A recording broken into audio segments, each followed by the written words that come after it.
সত্য বলার কারণে যদি তোমার চারপাশটা খালি হয়ে যায়, তাহলে বুঝবে তুমি এতদিন তোমার চারপাশে কিছু আবর্জনাকে আগলে রেখেছিলে। সো হ্যালো, হাই এভরিওয়ান, সবাই কেমন আছো? আশা করি সবাই ভালোই আছো। তো আজকে তোমাদের সাথে একটা কথা শেয়ার করব, সেটা হচ্ছে আমাদের পছন্দের একটা সবজি, যেটা আমার আর আমার হাজব্যান্ডের খুবই প্রিয়, কলার মোচা। এটি খেতে যতটা সুস্বাদু, ঠিক ততটাই বেচতে এটি কঠিন।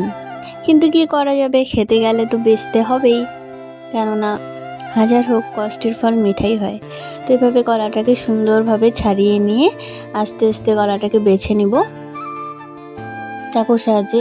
এই কচি কচি কলার ফুলগুলোকে কেটে নিব, কেননা এইসব ছুরি ছাড়া হয় না। তারপর লাস্টের এই অংশটাকে এভাবে ছুরি দিয়ে ঝুরি ঝুরি করে কেটে পরিষ্কার করে নেব। তারপর খাওয়ার জন্য আস্তে আস্তে রেডি হয়ে যাচ্ছে। আচ্ছা, তোমরা কোন পদ্ধতিতে এই কলার মোচা পরিষ্কার করো একটু কমেন্টে জানাবে তো।